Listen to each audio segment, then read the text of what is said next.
Well done. Did you run kind of? Yeah. After cycling. The Like sprint. an internal train here. That'd be a good idea. Like an airport. Yeah.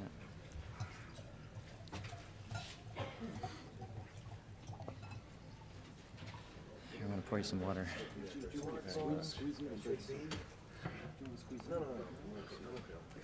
Prince of Spain comes to stand up fast. Oh my goodness. I didn't know that Spain had a prince, but that's new to me.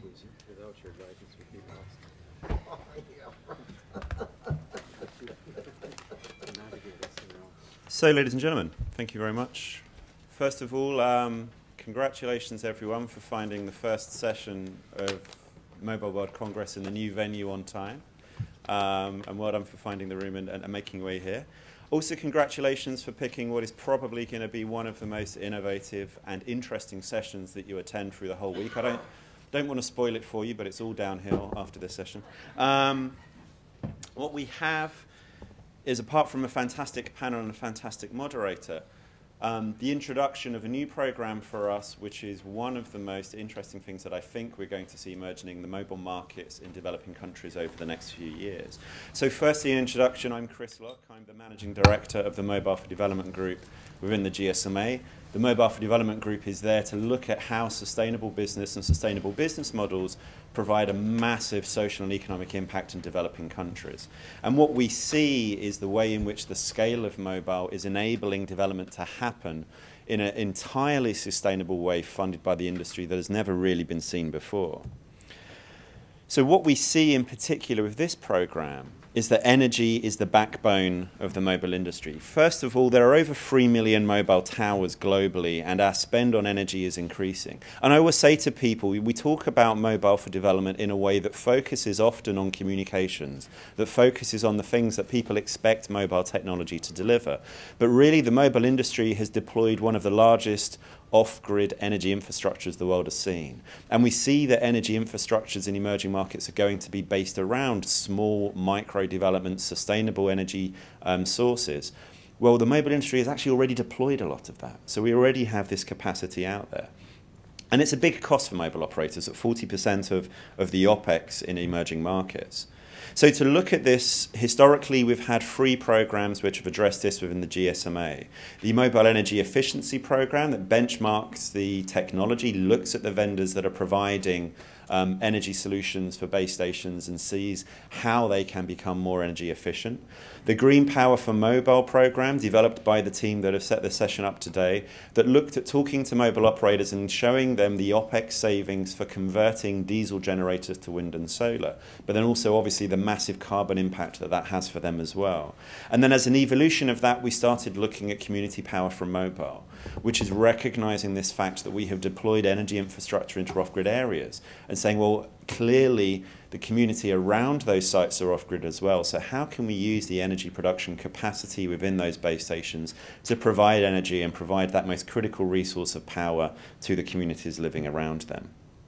So as I said, as many of you will know from traveling in developing countries, everywhere you go, you'll be miles from anywhere and you'll see one of these damn things. And there'll be a great big tower, and there'll be often, villages and communities living around it. We have deployed the infrastructure, and actually it is the predominant infrastructure in emerging markets. And there are over 500 million off-grid mobile connections. We released a report on Africa last year that showed that Africa is by far the biggest and fastest growing mobile market in the world. 4 out of 5 connections now that are genuinely new connections for people are coming from emerging markets and are coming from countries like continents like Africa. And yet despite this, there is a lot of people that don't have access to power. And again, this is a familiar sight for anyone that's seen the way that mobiles are charged in emerging markets. It's chaotic and ad hoc. It's expensive as well, which is critically. And we need to look at the way that people can get the benefit that they can get from technology such as mobile, but do it in a way that gives them the power access as well.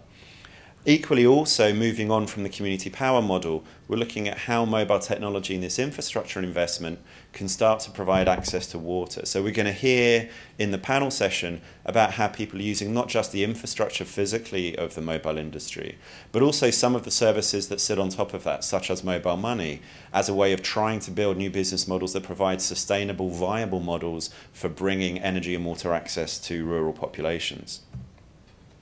So the program we're launching today, and the program that this session is really the inauguration of, is Mobile-Enabled Community Services. And we're very thankful to DFID UK Aid, the UK Aid Agency, who have partnered with us in this as a way of really trying to stimulate innovation in models of how you can use mobile technology to provide energy and water access, and really make systems that are viable for bringing these services to rural populations and off-grid populations.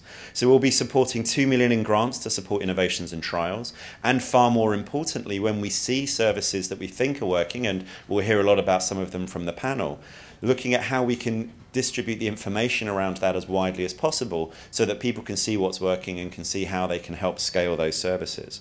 So we're looking at what type of mobile technologies can support community services in the form of energy and water access. For a solution to be adopted at scale, what blocks need to be unblocked? You know, I mean, how do we understand what the barriers are going to be to rolling these services out, and how can we move on from that? And critically as well, what's the social and commercial impact of delivering community services? One of the big things we're looking at the moment within the Mobile for Development group is the impact that providing affordable mobile internet to the last 2 billion people in the world that aren't connected to the internet is going to have. And if you think about that, you know, when we connect people that are living in incredibly information poor environments to the mobile internet, the impact is going to be seismic. That is not possible unless those people have access to power. So this is really about solving one of the most fundamental building blocks in allowing people to develop both their communication and information use and move on in their economic development as well. So some of our partners in this, some of them you're going to hear from, such as MCOPA and OMC today, are partners that we've seen starting to work in this area, projects that we're looking at as companion projects to ours, where we're learning from the research and the innovation that they're doing and seeing how we can bring this together and make it into something that has the potential to scale with the assistance and cooperation of the mobile operators. So we're going to have a fantastic panel, and I'm hugely pleased to introduce our moderator, who many of you will know.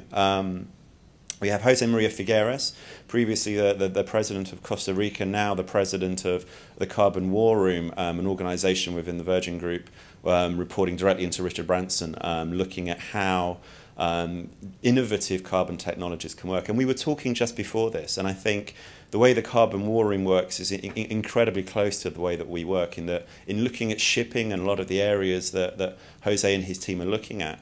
They're seeing where are the barriers and where are the blockages, and how do you come up with a model that you can take to the CFO of a large organization and they will deliver, not just because it's going to have a great social impact, but because it's actually going to make significant business sense to them. So they're doing a lot of work in opening up information around shipping industries so that people can make better choices around sustainable shipping options, and they're helping people put these business cases together and developing them. So I'd like to introduce Jose, who will then introduce the panel, and please everybody enjoy the session, enjoy the panel, talk to the team afterwards, but most importantly, come with us on the journey of building this out as an entirely new industry within the mobile industry, and one that can have an absolutely phenomenal impact. So ladies and gentlemen, Jose Maria Figueres.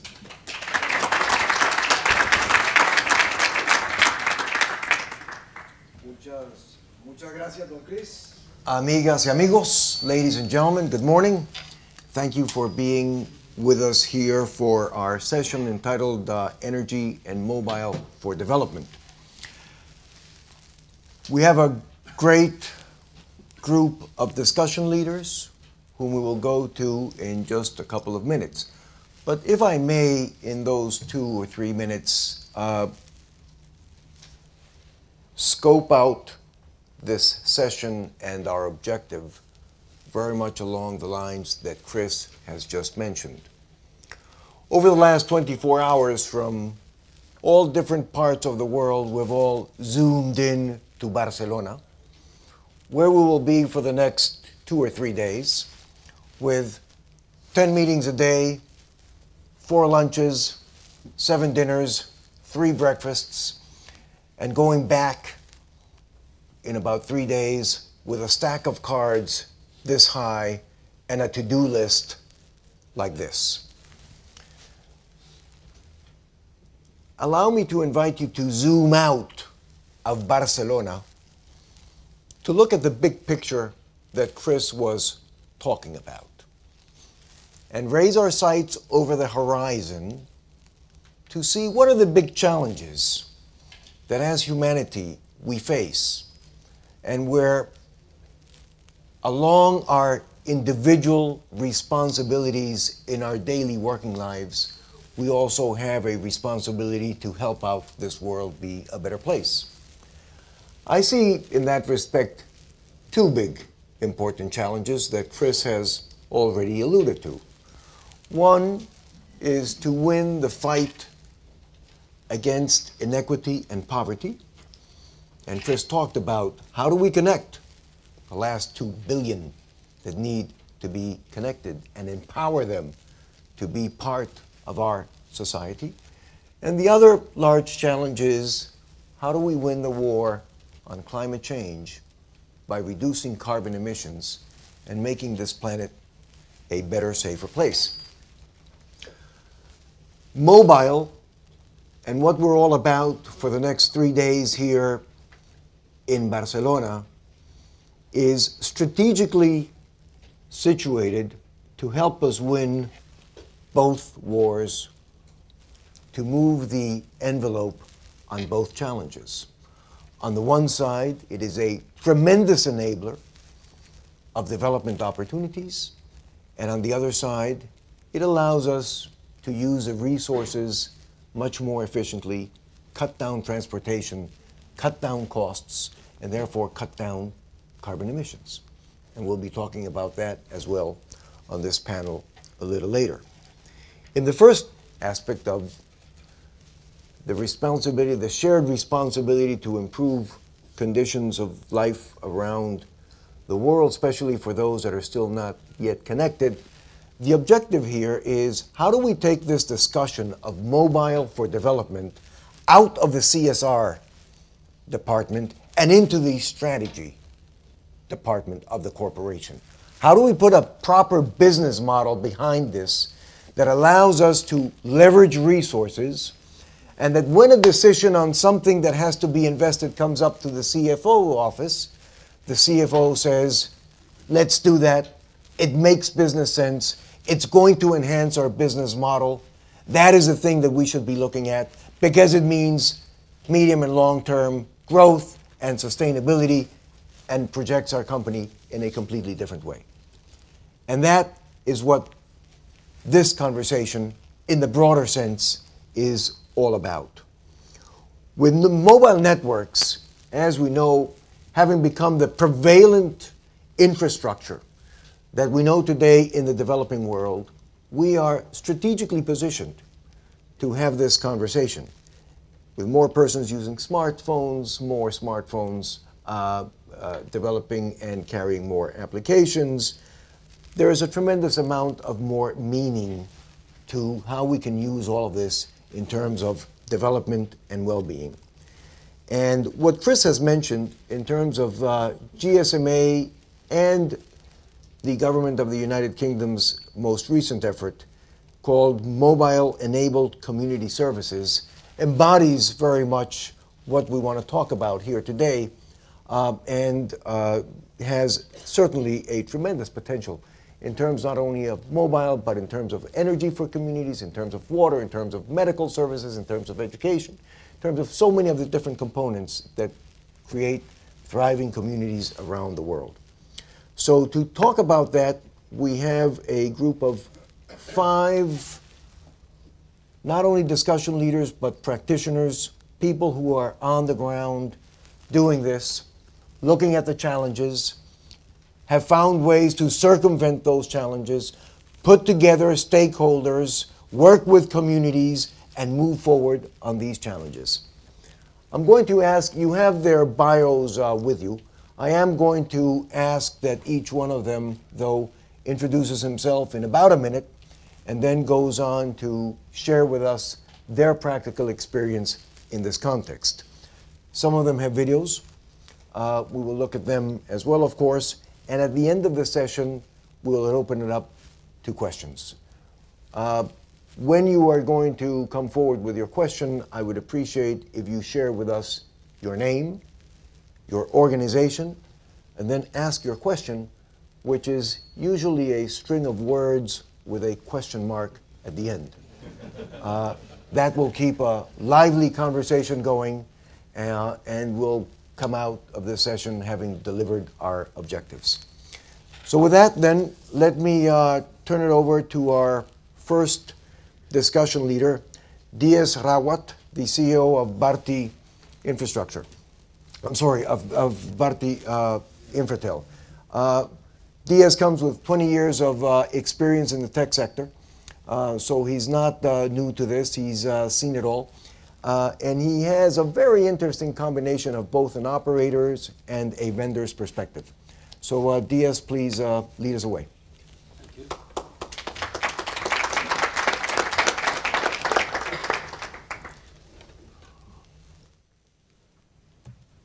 Very good morning, all of you.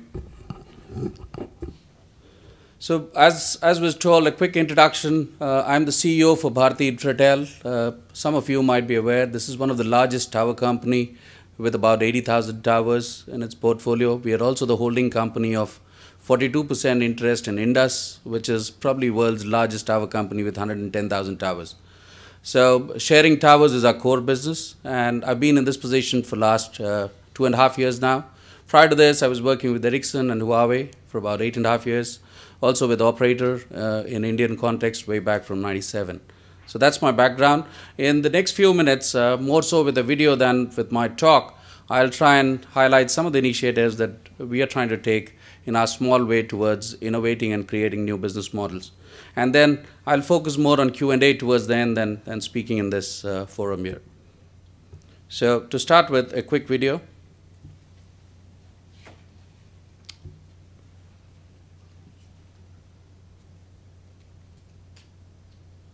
Bharti Infratel is one of the leading telecom infrastructure companies in India and has pioneered the concept of shared tower telecom infrastructure. The company has towers operating in some of the toughest terrains, be it the snow-capped peaks of the Himalayas or the vast sand dunes of Rajasthan. Today, the Indian telecom network has penetrated areas that are beyond the reach of grid power and motorable roads. In order to deliver the gold standard of uptime and customer service expected by the Indian telecom users, telecom infrastructure companies have no alternative but to depend on expensive resources like diesel to provide a constant power supply. With this ever-growing demand and the push to reduce carbon emissions, there is a strong need to adopt clean, renewable and sustainable technologies for power generation.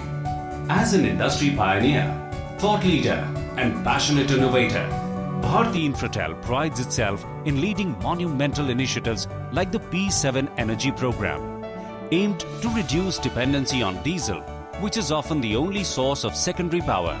As part of the P7 Energy Program, Bharti Infratel has deployed over 1,200 solar power towers, installed over 6,000 plus IPMS and free cooling units, and conducted successful trials of fuel cells and variable speed DC-DG. In addition to all this, Bharti Infratel is also encouraging energy companies to adopt the RESCO or Renewable Energy Services Company model to provide power through a distributed generation approach using clean and renewable energy sources like solar, wind, biomass, etc. This unique model has enabled us to partner with companies like OMC Power to set up micro power plants next to our sites.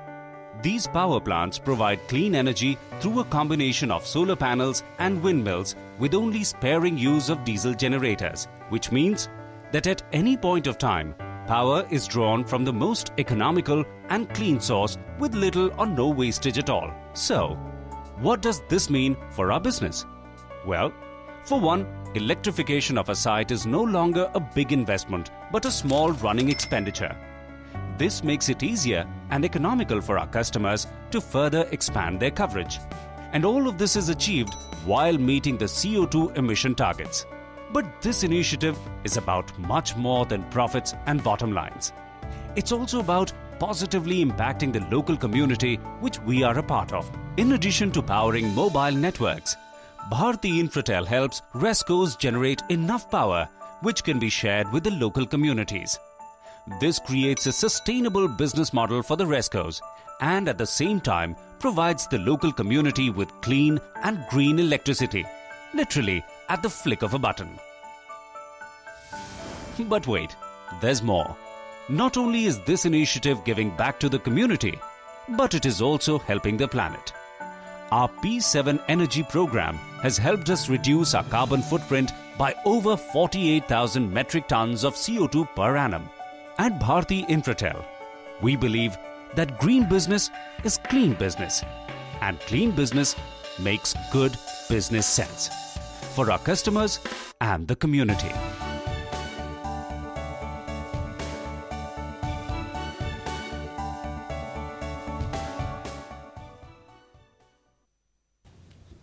So let me try and get back to my presentation there. Talking about the key drivers itself for this, and typically as any other business case would have it in terms of what the key drivers are for this are depicted here. Firstly, the drive towards being environment friendly, that's part of our vision statement too. And we don't want that to just remain as a vision statement. Definitely would like to do whatever is in our power to see that we meet whatever is possible today. And just want to highlight that we take pride in the fact that we're not an engineering company in that sense. We take pride in being a re-engineering company.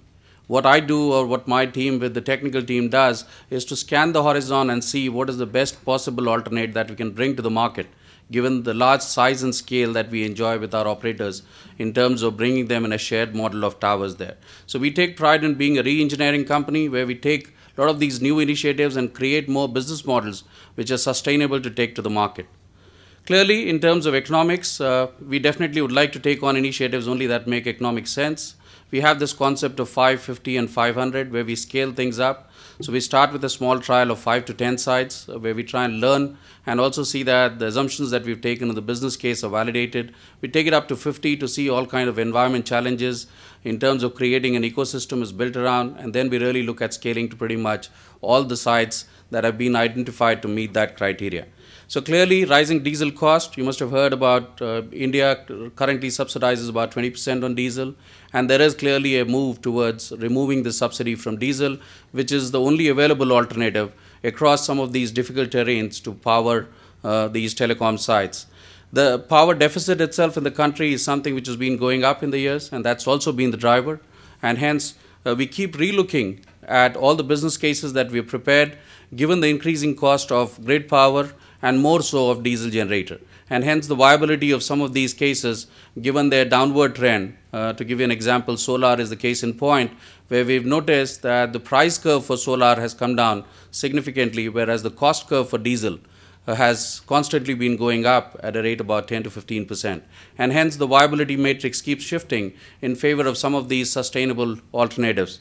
Regulatory, there is also a regulatory drive from the Indian regulator to see that there's more that the operators do. There's a target of reduction of 5% carbon footprint, which my customers, operators have been given by the regulator. Clearly, we would like to do whatever is in our power to see that we meet those targets that have been set out. Lastly is the part of the corporate social responsibility. We take pride in India that we are providing telecom service at one of the lowest tariffs around in the world. That would have not been possible without some unique models, sharing being clearly one of them, where we were pretty much the first ones to have a huge amount of tower sharing to take place, which has brought down the cost for the operator and hence the viability in some of these rural areas. We talked about 2 billion people yet to be connected. We have to be more and more innovative in every aspect of what we do in terms of enabling our operators to reach the last 2 billion people who are still to be connected. So clearly a step towards building a sustainable society.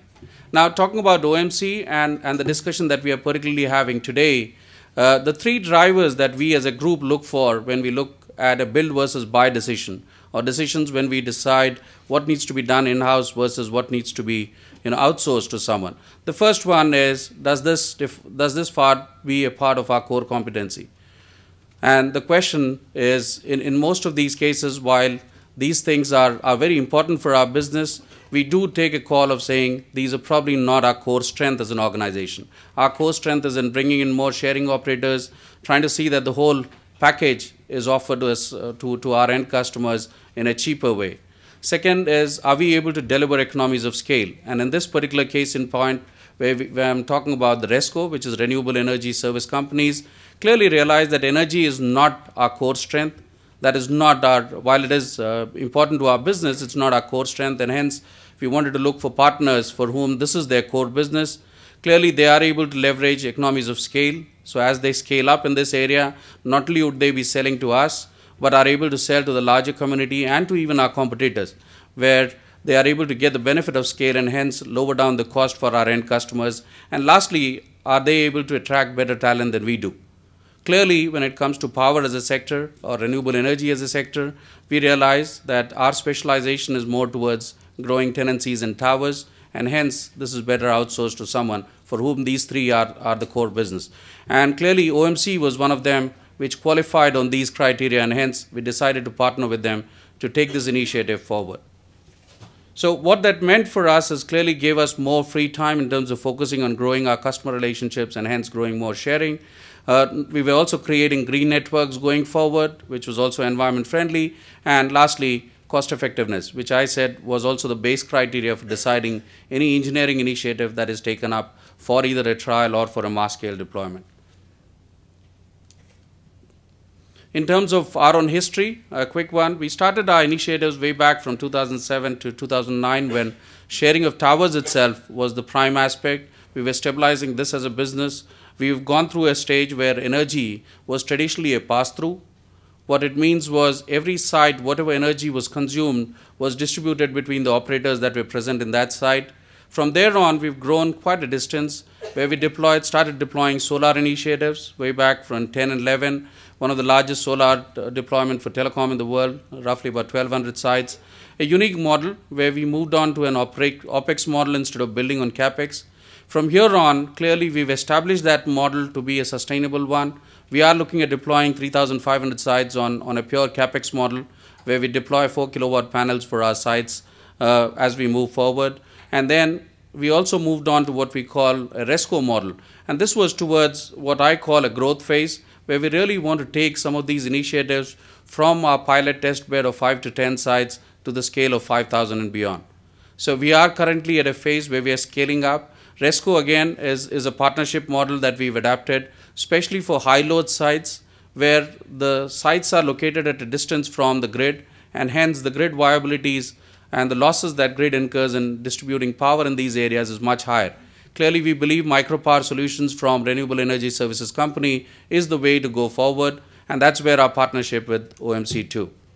The model itself, and we did talk in the video much more clearly than that's depicted here, clearly not only is this enabling to get power to our sites at an economical and sustainable green way, this is also working the local community, which is very important in the case of distributed networks that we manage in some of these environments to have a 24/7 uptime available, that the local communities see this as a very positive influencer to their lives.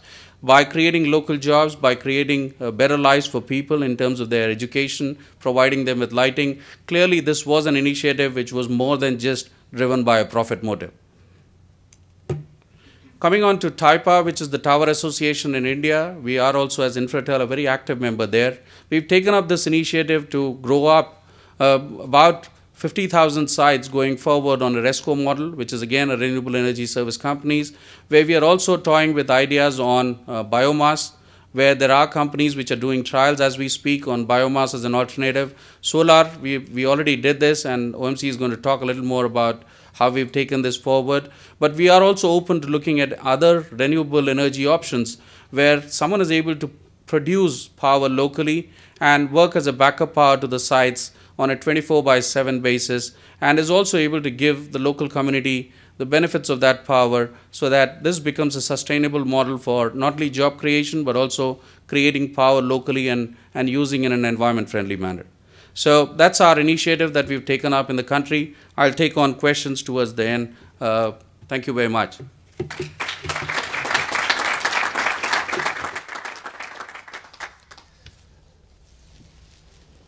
Diaz, thank you very much for sharing the work that you're doing. You did mention in your presentation a couple of times OMC. And we are fortunate to have with us the CEO of OMC, whom you work very closely with on the ground, Anil Raj.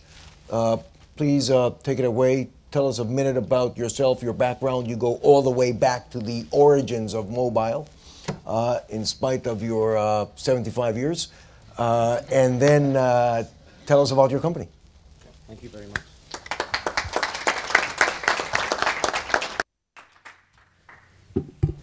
Yeah, good morning. Can everyone hear me? Yeah, thank you.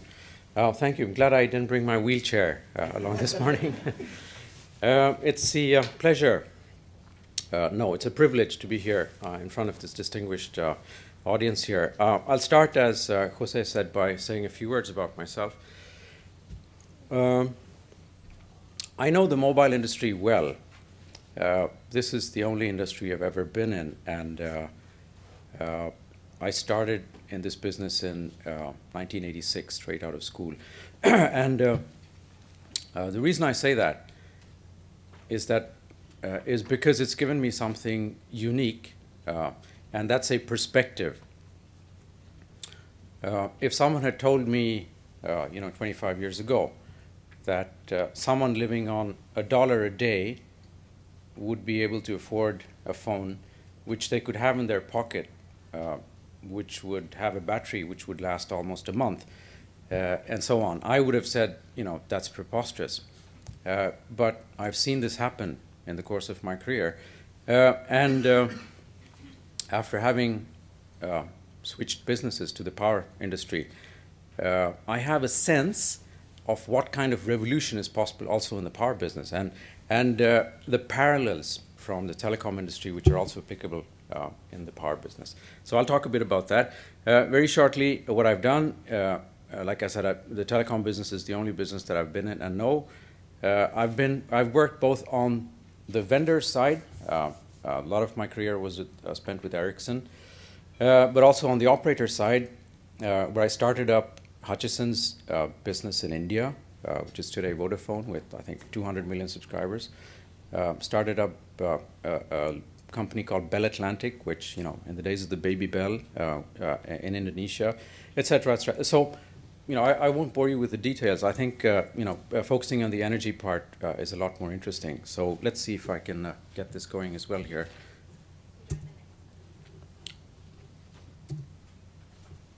A little film to start with. Sorry.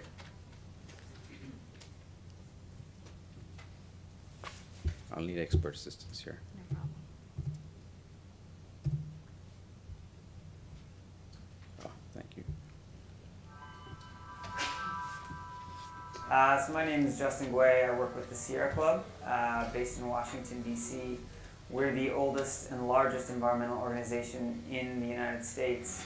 And so I spent today with OMC Power, and it's so exciting to see a concept that is, so unique and innovative on paper, but to see it actually take shape and take form in real life. That's not something you do see every day, because the world's full of great ideas, but it's very empty of people who make them happen. It was very cool to see OMC and to see their installations, and I have to say that they're some of the most professional and well-run installations I've seen in the rural parts of the developing world.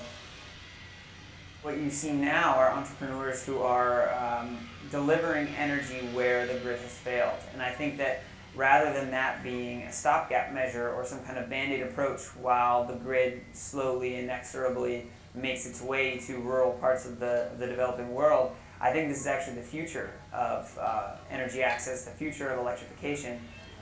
The founder of Greenlight Planet told me, to my face, he said, "I'm not an environmentalist, I'm not like you.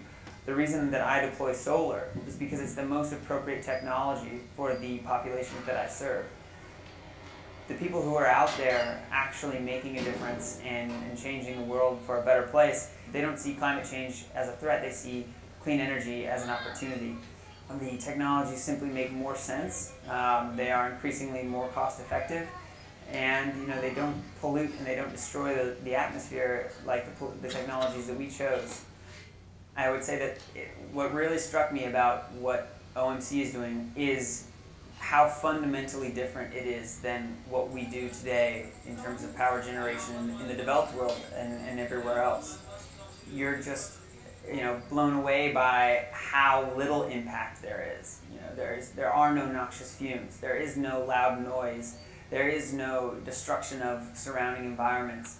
It's really fundamentally a different approach, and fundamentally it will create a different future. And so, I think the only thing I can say is that it's just amazing to have entrepreneurs who are out there getting the job done, because we've waited for decades for conventional institutions and conventional players to get this job done, and they're not, and they won't. And the only way that we will get it done is if we see 1,000 more OMCs take up this task and get the job done. And I think that when we see that happen, it's going to happen far faster than anyone believes. And I think that, unfortunately, they will have to do it before anyone believes that it can happen, because that's kind of the nature of change. So I think that, I take away from my time here and seeing what OMC has done, I take away a profound belief in how much better tomorrow will be than yesterday was.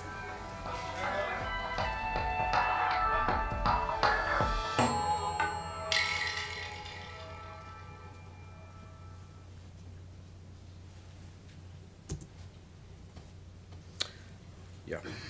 So OMC is basically a power company. It's a pure play power company with very close links to the telecom business, and I'll explain exactly how. If we were to draw a schematic and describe what we do, this is it. So we have a power plant. We use a variety of energy sources. It can be sun, wind, biogas, or diesel, CNG, whatever. I think we're quite agnostic to what the power source is, with a preference, of course, to renewable and clean energy sources. We own and we operate a micro power plant, and we provide energy to our anchor customers, which are telecom operators. And like DS was saying, our business is built on top of telecom. Though telecom is one aspect of our business, it would not be possible for us to build this business and get the scale had we not had the close relationship with telecom. So our anchor customers are telecom tower operators, and we supply anywhere from 2 to 4 towers per plant.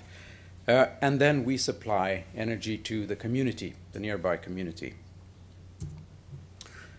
So like I was saying, the tower companies really is where this whole story starts. And we have a close partnership with Infratel, which is our oldest, our first customer, actually. And these relationships go way back. There's one insight. There are a couple of insights that I'd like to share with you, actually, rather than give you a whole bunch of messages. One is that we talk about the pyramid and the base, the bottom of the pyramid markets, which is where we're operating. The reality, the surprising insight is actually there is another pyramid at the bottom of this pyramid. Now, the rural community, the rural society is not a homogeneous society. There are distinct social layers also within the rural communities. You can have everything from a sustenance farmer who literally lives off a couple of dollars a day, to extremely large landowners who have hundreds of acres of land and a large successful farming business. So this is interesting because this certainly has a huge impact on our ability to earn revenue. So we're not just scraping the bottom of the barrel. This is this is a prosperous society which is being deprived of energy and which offers huge opportunities. So what exactly is it that we do? If we're to sum it up in one word, apart from providing the telecom towers with energy, what we do with the community really is spend shifting. The money that a household spends on fossil fuel for lighting, for instance, on kerosene for lamps, which is the biggest part of their budget, is what we provide them lighting for. So this really is, I mean, the most appropriate term here would be spend shifting. So this is where we start. Now, to go beyond this, and there's a little graph here which outlines what we're doing. So we started with charging cell phones. This is really the base service that we have. The next step was providing illumination and providing cooling fans. What we have right now in the plans for this year, we've launched electric cycles, which you can rent in our communities. The next step will be TVs and entertainment, and going up to professional industrial uses like water pumps for irrigation and so on. So there is this journey that our customers do along the energy axis. And what we have to deliver is reduce their costs, and we have to be able to help them earn more money, increase their revenue. The other insight in working with rural markets is that distribution is everything. And to our customers, we have a home delivery system. So all our products are delivered at your doorstep. In this picture, you can see a lantern being delivered, and a charge light being delivered, and a discharge lantern being taken back to our power plant. And no, that's not a dog that you can see. Now, this is really the big thought, and I'll see if I can convey this to you. When the mobile industry, or when the telecom industry cut the cord, and when we got the mobile phone, was when we saw this huge exponential growth. And I'll take India as an example. In 1995, when the industry started in India, there were some 25 million landline phones, 25 million landline phones. And these were growing at the rate of about 1.5 million per year. And we had every vendor, you had all the large vendors maxed out, building out networks, and we couldn't build more than 1.5 million a year. What happened then was we cut the cord, literally speaking. So instead of installing very, very expensive infrastructure and wiring up individual homes, what you could do now is put up a cell phone tower, and suddenly you'd have a huge catchment area with a lot of subscribers. Now that is exactly what OMC is doing. We've cut the wire, and we're seeing the kind of exponential growth also that the cell phone industry saw. There is no expensive infrastructure. There are no wires that we draw to our customers. We sell power in a box, which is delivered to your home. There's a socket in there. You plug in your appliance, and when the box is discharged, we take it back and give you a new one. So really, this is very similar to the way the mobile industry grew. So very short about our plans. By 2015, we will have powered 3,500 telecom towers renewably. By 2015, we will also have powered 2 million homes, which is 10 million people, in about almost 2,000 communities, also renewably. And that's basically where OMC is going for the next couple of years. Thank you very much.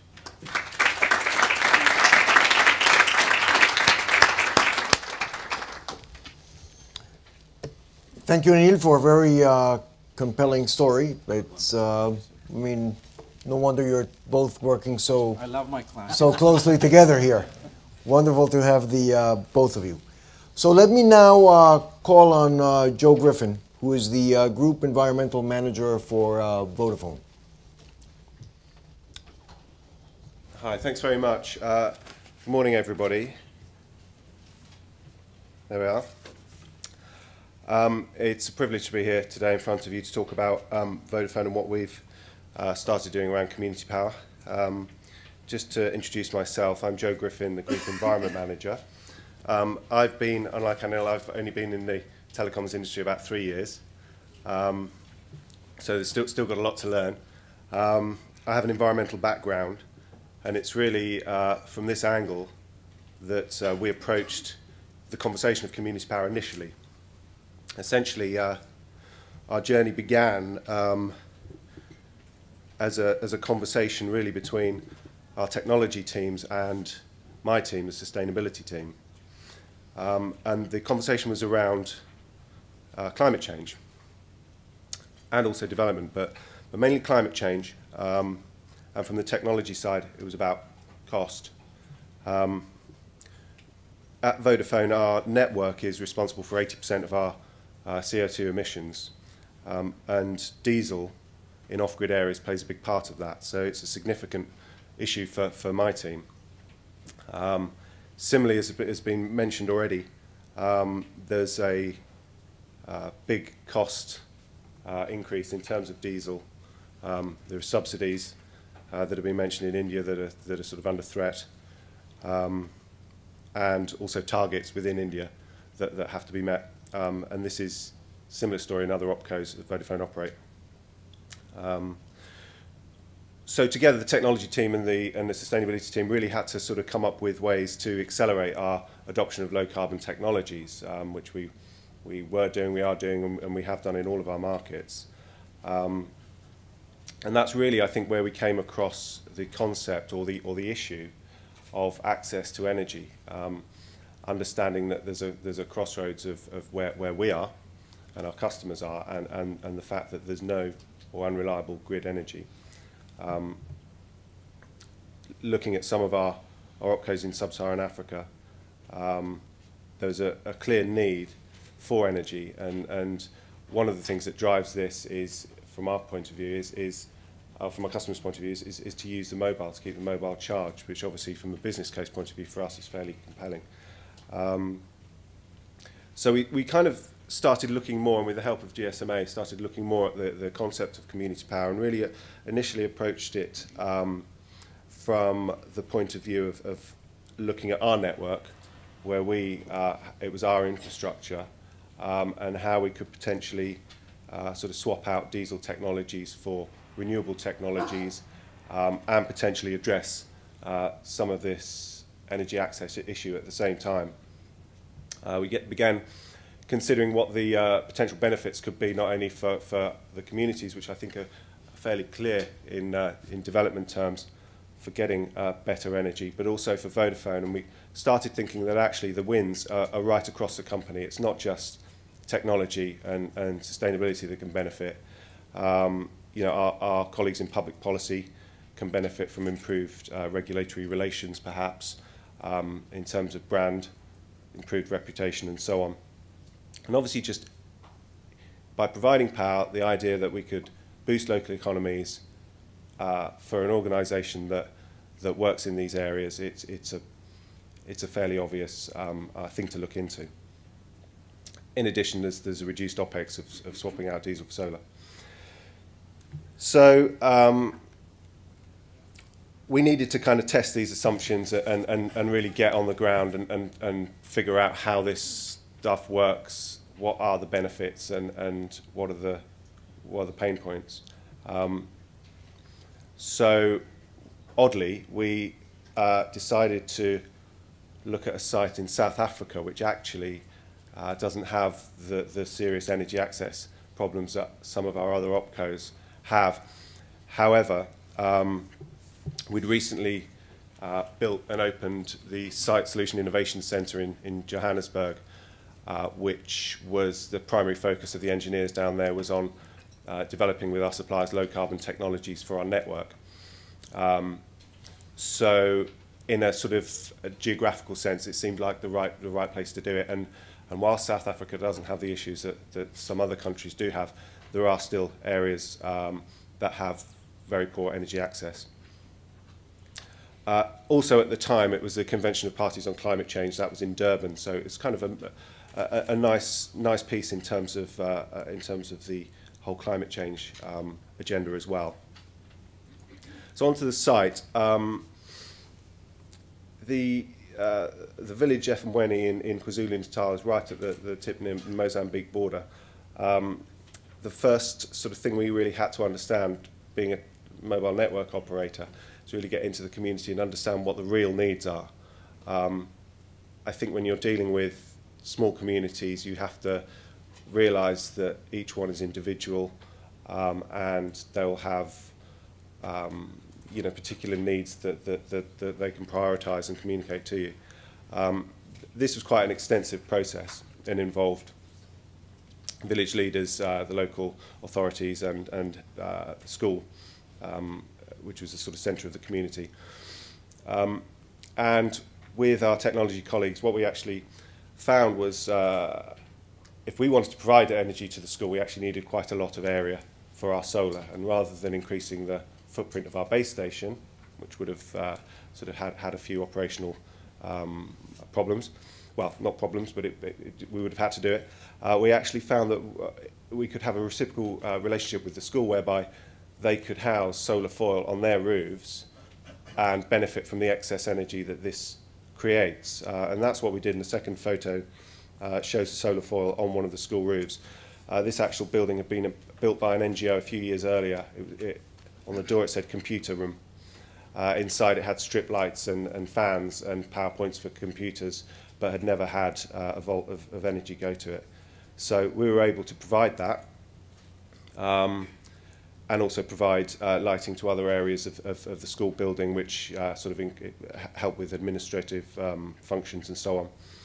School had a water pump that was badly functioning, so we were able to deliver power from that, which had a huge, and one of my, I think, most important benefits, improve the sanitation at the school, and also drive water through a tap to the community, so they don't have to travel so far to get fresh drinking water. We also provided mobile charging at the local shop, and we found, again, by being on the ground and doing this, that really we didn't have the power output to draw a cable all that distance to the shop, so we actually provided a separate solar panel, which was quite an interesting learning for us. And we also, through the foundation, I mean, just to sort of make it clear, I work in sustainability. We're part of the commercial business. We're not foundation, so this isn't philanthropic. This is all about business case. But the Vodacom Foundation did donate some laptops to the school, which now had power. So on to the shared benefits, which pretty much did support the assumptions that we went into this project with. Huge cost reduction in terms of diesel, which is fairly obvious, and similar with the reduction in CO2. Overall, 61% OPEX reduction on this site. I mentioned the solar panels being put on the roof of the school. That also enhanced security, which is an issue in a lot of rural areas where we have diesel stolen and the associated damage and so on, and also solar panels stolen. In this case, the school has its own security, so we were able to benefit from that. And a great deal of local reputational benefit and brand uplift and so on. Community, they've seen that the school has become more of a centre for the community, an uplift in terms of the amount of hours that they can stay open, access to clean water and so on. And I think with the computers and the energy, the prospects for the pupils at that school have been enhanced significantly. And then the lessons. One thing we found that we didn't really consider how to do was have a line of communication between the community and us if something goes wrong, who's accountable. So that was a very interesting learning from our point of view. The other thing was around meeting expectations of not only the community that we're serving, but also the communities around that community who don't have a mast and won't be able to get power from Vodacom. So that was quite a challenge, some challenging conversations went on there. And also I think as we look to hopefully sort of find more opportunities in other markets, which we're doing, do really good sort of social impact so we can actually sort of understand these community benefits and put some numbers to them. So that's the story of the KwaZulu-Natal site, and whilst we've been having these conversations, we've also sort of come across different concepts of community power that can perhaps, from our point of view, overcome some of the headaches that we have with doing network community power, i.e. we can get further into our communities and further out to our customers with energy. And in 2012 we began trialling Vodacom, began trialling with MCOPA and with ReadySet, with Phoenix International ReadySet, on their propositions, which, as I've pointed out here, very simple, which is very attractive to a business like Vodafone. they can benefit our existing businesses such as M-Pesa and our airtime sellers. And they have, as I mentioned, a significant addressable market. So now we see that our Community Power Programme has kind of two parallel lines that we're working on. I guess that very conveniently is a good point for me to finish, because you'll hear more about both of these projects in a moment from my esteemed panelists here. So thank you very much indeed.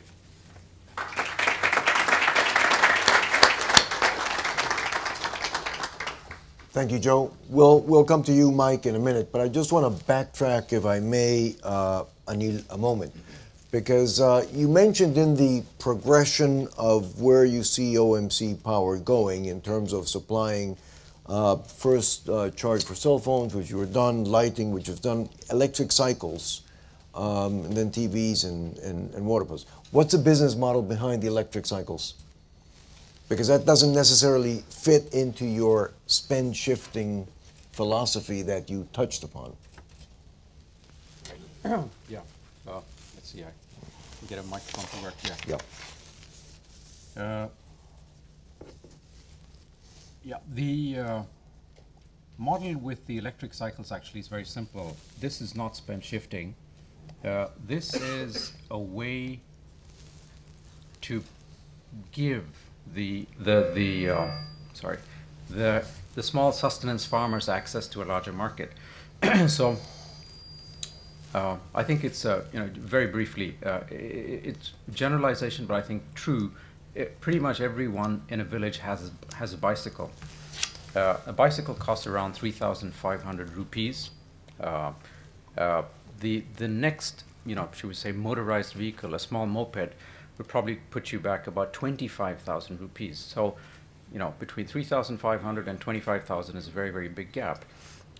And what we thought was, if we can offer small farmers, sustenance farmers, a simple vehicle which will allow them to access new markets.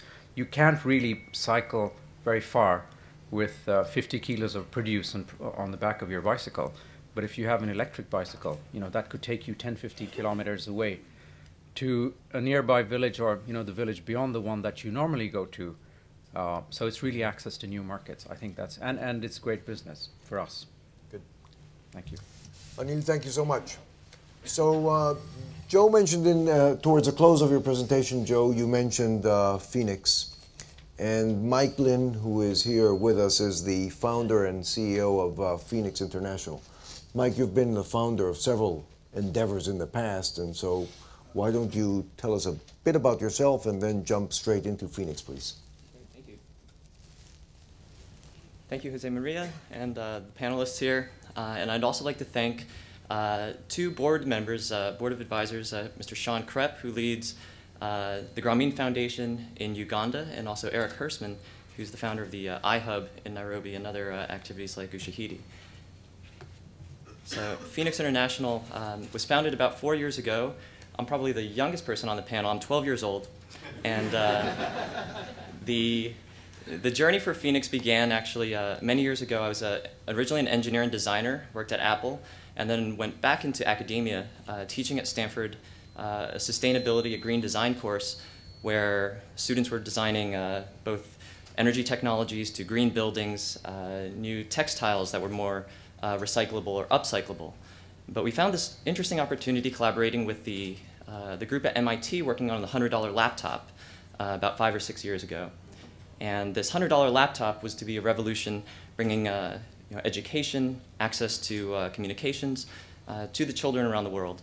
But what's interesting is that as time has passed, it's in fact actually not the laptop, but it's the mobile phones, smartphones, tablets that are $100 and oftentimes even less.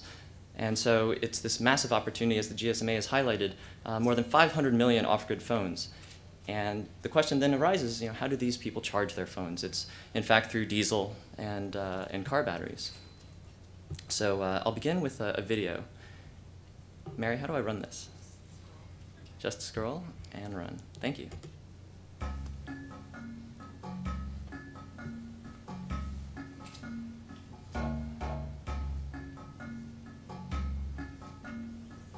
Ikifika asubuhi Nachukua sola, naiweka juu ya bati, anachomeka kwenye beti. Kisha chomeka pale, soma pale napiga alarm tayari naanza kuchaji simu. Ni rahisi kutumia. Tunachaji simu hapa tofauti na zamani. Unaweza ukafika huko, unatoka hapa kilomita 1, unaenda kule unachaji simu. Unaenda inakaa siku 3. Ukifika pale unaambiwa bado haijajaa, unarudi. Kwa hiyo tunamshukuru Mungu kwa kuwa kipo hapa nyumbani ni karibu. Kwa siku huwa nachaji simu 6 hadi 8. Anachajisha kama simu 10 kwa siku. Kwa hiyo kwa wiki mapato napata shilingi 21,000. Kilichobadilika tangu nianze kutumia hii LED set ni mabadiliko mengi. Nikawa na wateja wengi. Watu wanakuja wanachaji simu, wanachukua na vocha za Voda. Zamani nilikuwa nafunga saa 2:30, lakini sasa hivi nawasha mwanga nafunga hadi saa 4:30 usiku. Kwanza nimepunguza usumbufu wa kwenda kuchajisha mbali simu, na taa inanisaidia mimi mwenyewe kibiashara hapa ndani. Kwa hiyo nikaamua kutengeneza kiboksi cha kutunzia hivi. Nimeipenda na ndio maana nimetengenezea sehemu nzuri ya kukaa. Nilikuwa nauza vocha za Voda kwa siku 8,000, 10,000, lakini baada ya kupatiwa hii LED set yakawa kwa siku 12,000 hadi 15,000. Mtu anapokuja kuchukua labda simu yake ameileta chaji, lazima ataongeza na kitu kingine kwamba nichukue unga au nichukue na mchele kabisa. Ina maana pangekuwa hamna, hatuchaji simu au hatuuzi vocha, hata vitu vingine visingenunulika. LED set kweli itanisaidia kwenye ada za watoto, shida mbalimbali. Vile vile nitaongeza mtaji wa vocha. Kwa pesa ninayopata faida, mimi huwaga namsomesha mdogo wangu anasoma shule DIT chuo. Ningependa wangenipa kama 3 hivi. Kwa sababu watumiaji wamekuwa wengi wa kuleta simu ni wengi. Kwa hiyo naishukuru sana Vodacom kuniletea LED set.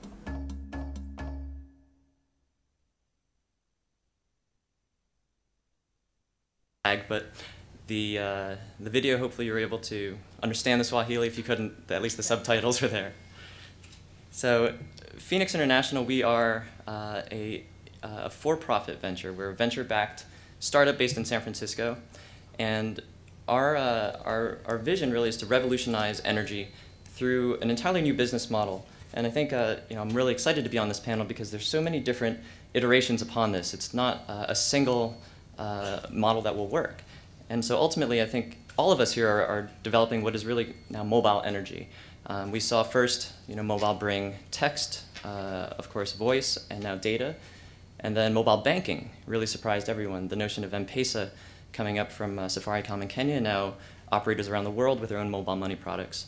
And we really truly believe that mobile energy will be this next third wave in order to power all these billions of mobile phones around the world. And so we design and manufacture, or an engineering company, creating the core technology that meets the needs of mobile telecoms first and foremost. And by doing so, increasing their revenues, oftentimes up to 50%.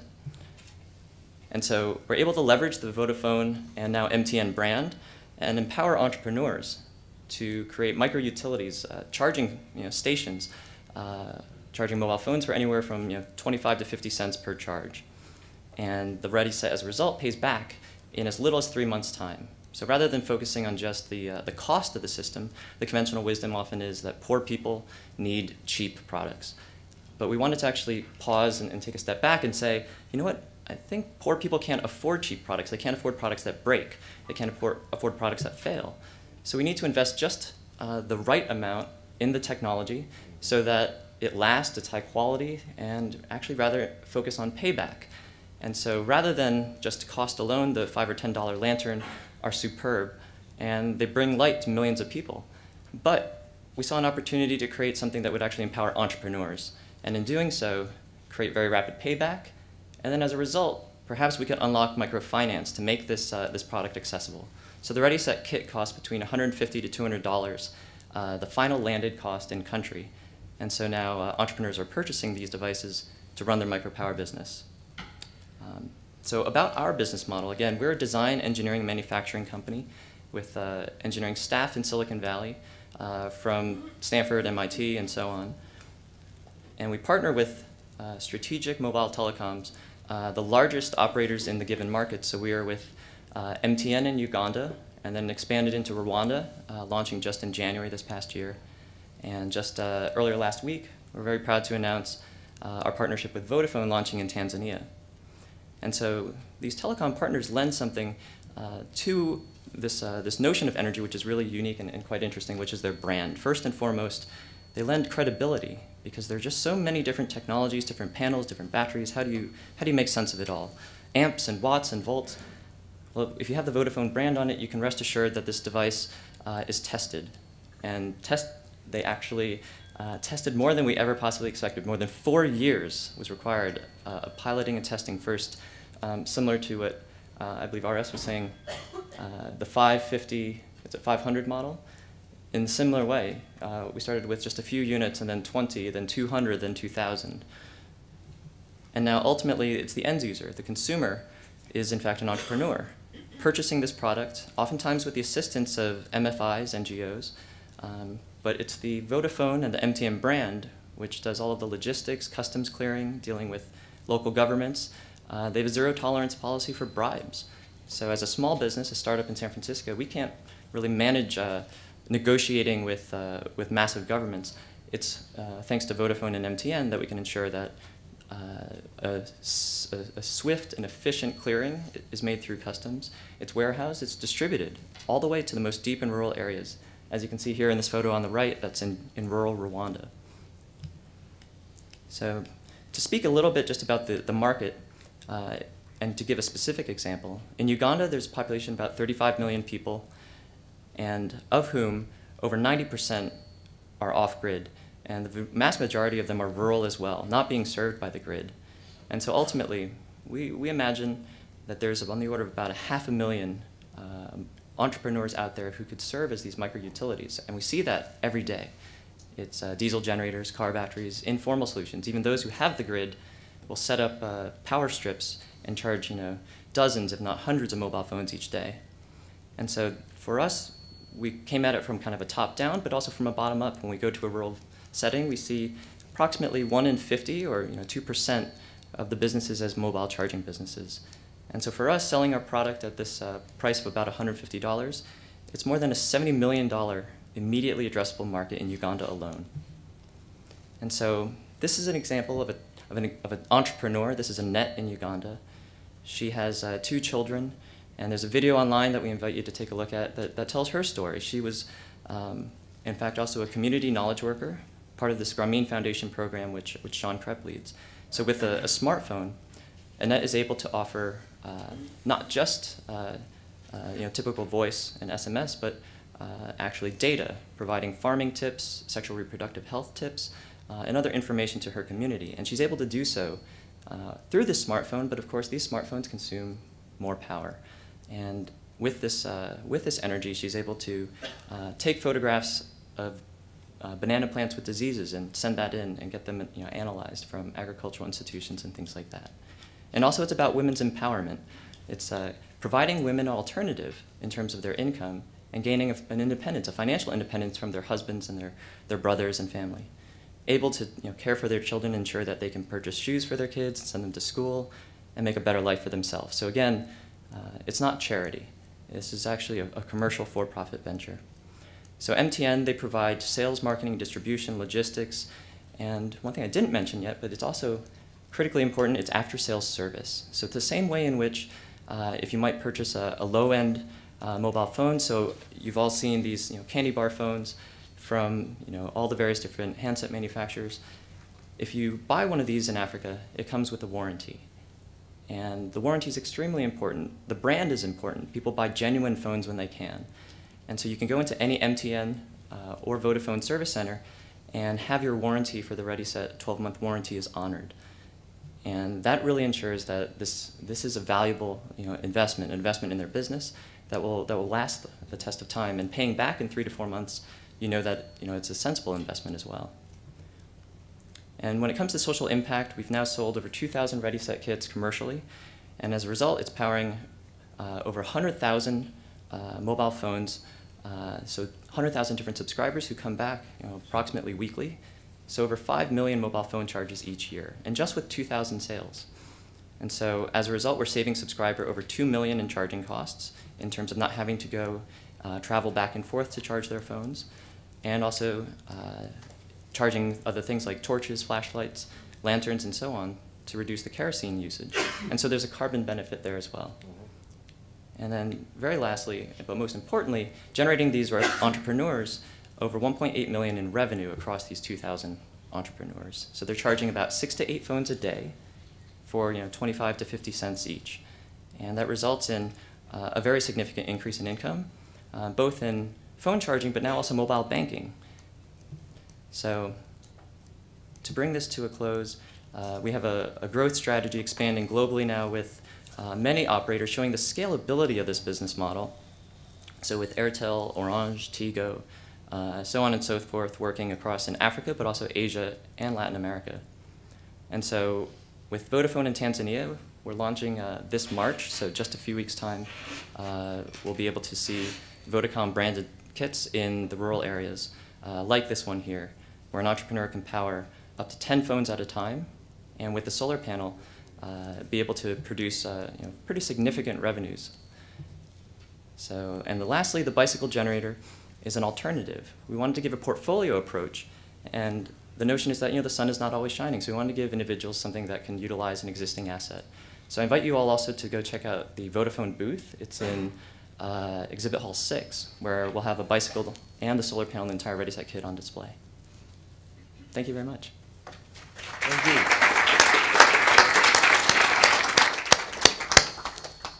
Mike, thank you very much for your presentation.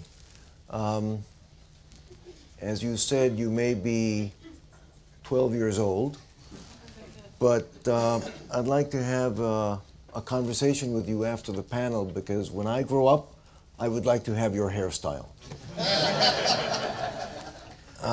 So that, ladies and gentlemen, brings us to our last discussion leader, Jesse Moore, who is a managing director of MCOPA, that aside from his entrepreneurial skills, also comes to us with a lot of wherewithal in the world of finance.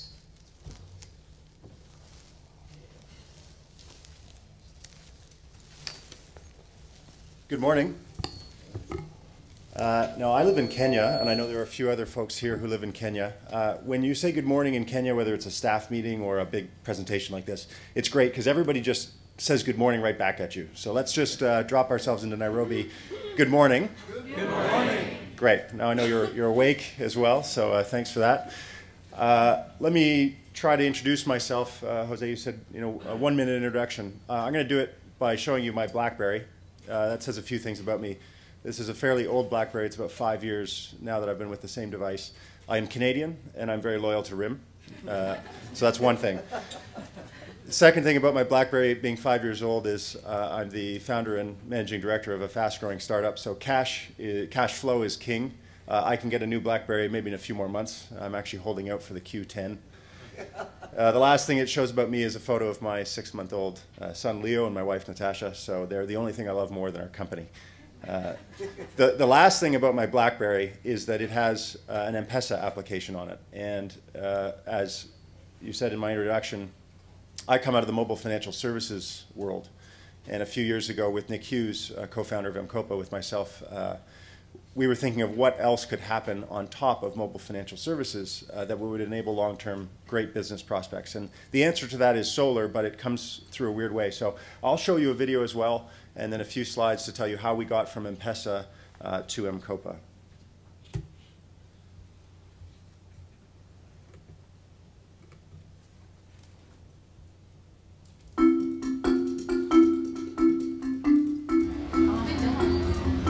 You can see we put 3 lights.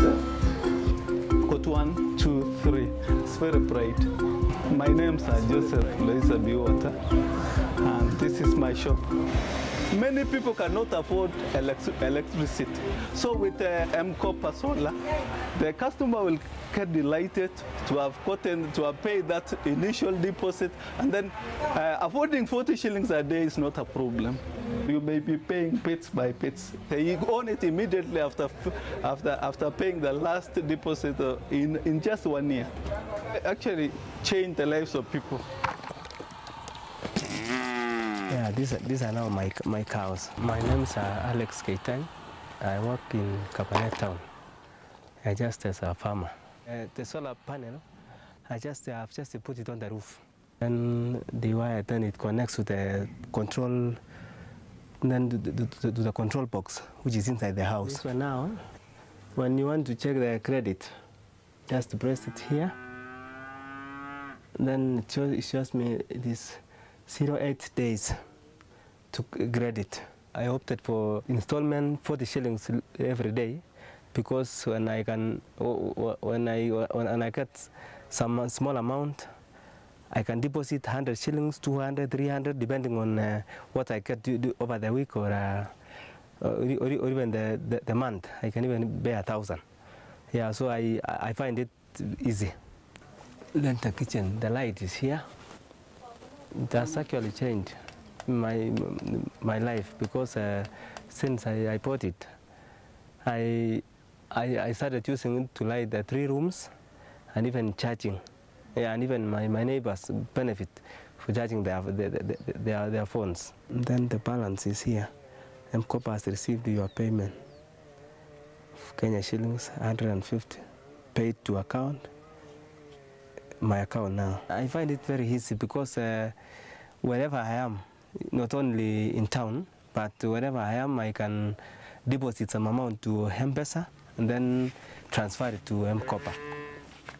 Kwa majina naitwa John Cherutich. Mimi ni fundi.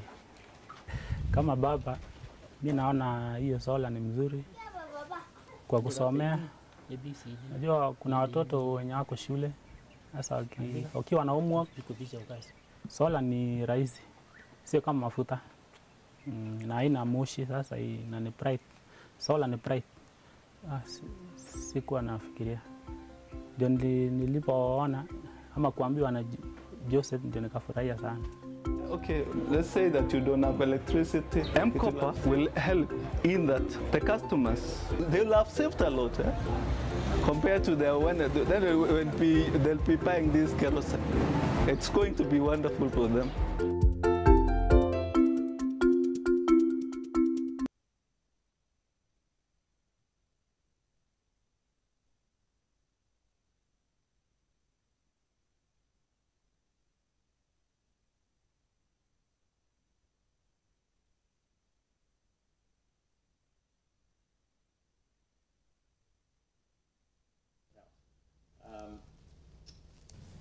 To tell the story really of how we got here is to tell you our thinking on the mobile industry and what it means in emerging markets. And as we all well know, 10, 15, 20 years ago, mobile networks started to roll out in emerging markets. The business model had to change from a contract to prepaid airtime. And we had this entire wave of industry evolution where scratch cards became available in the most rural villages of the Philippines or in India or in Kenya. And bite-sized coupons that people could buy airtime for 1 day or 2 days or even a short 5-minute phone call at a go. So that opened up a big communications market, which, as Anil, I believe you said, cut the cord from the conventional landline telecoms market. But a mobile isn't just a phone. A mobile device is a mini computer, and that mini computer can be used to transmit things other than data, other than voice, including now, as has been well pioneered in both Kenya and the Philippines and other markets, is mobile money services. So M-Pesa has taken the Kenyan market by storm. I worked on M-Pesa just leaving an MBA, and I met Nick, who's the founder of M-Pesa. Nick said, yeah, Jesse, you should come to Kenya. We're going to send money through people's phones. It's going to be great. I thought he was absolutely bonkers. Didn't make any sense to me in 2006, 2007, but today I can tell you from the amount I use my own M-Pesa account to pay my bills even when I'm here in Barcelona how wonderful it is. So the the progression of what we believe is happening across emerging markets is that the infrastructure that was built to sell airtime has become the most revolutionary way to also provide financial services and access to send money, to pay bills, to receive remittances. And programs like Mobile Money for the Unbanked under the GSMA are helping accelerate these business models into other markets. Vodacom's having a lot of success now in Tanzania, in Uganda, MTN and others. And so we believe this is just inevitable. While there will be barriers and there will be execution problems, as there have been in some markets, gravity just says this is what has to happen for all consumers because it's so simple and so convenient and so affordable. But a mobile isn't just a phone. So a mobile phone doesn't necessarily have to be in a handset. And so what we decided to do was try to marry together embedded communications, embedded GSM technology, and leverage the payment infrastructure that M-Pesa offers us to create a new proposition. And this is a photograph of the very first D-Lite solar lantern that about 2.5 years ago we modified. And you can't tell by looking at it here, but it has a phone inside. It has a SIM card embedded into it, which allowed us to remotely meter for the usage and the collection of credits to have that lamp work. So very similarly to your airtime account, if you run out of airtime, you can't make phone calls. In this case, if you run out of credits, your light goes off until you top it up again. And so here's Alex from the video and an explanation of what's happening. The mobile network is being used to connect a D-Lite solar home system. So we don't make solar products ourselves. We're different from Mike's company in that way. We're a financial services provider. We've had a partner in D-Lite who have made a 3-light home system that Alex has been able to afford. And what we do is we make that affordable. And I actually will sort of build on what Mike said. Our customers don't want cheap, and they can't even afford cheap. They want high quality at an affordable price, or an affordable way to pay for it. They also want risk-free, because if you're going to put $200 into a solar system, that's a massive investment for any ready-set entrepreneur or any of our customers. And so the real trick is how to make that affordable, given their cash flows and given their risk tolerance. So you've seen what Alex did in the video. I don't think I need to explain, but the whole proposition here is taking, I think, Anil, as you said, redirecting the spending that would otherwise go in Kenya into kerosene and mobile phone charging, which we assume to be about 60 to 65 cents per day for the average consumer, and put that spending into a long-lasting solar system that they will own outright after a year. So our target customers spend around $200 to $250 per year on kerosene and mobile phone charging. And I'm going to repeat that number, $200 to $250 per household per year. I repeat that because that's a lot more money than people spend on airtime. It's a very big spending category.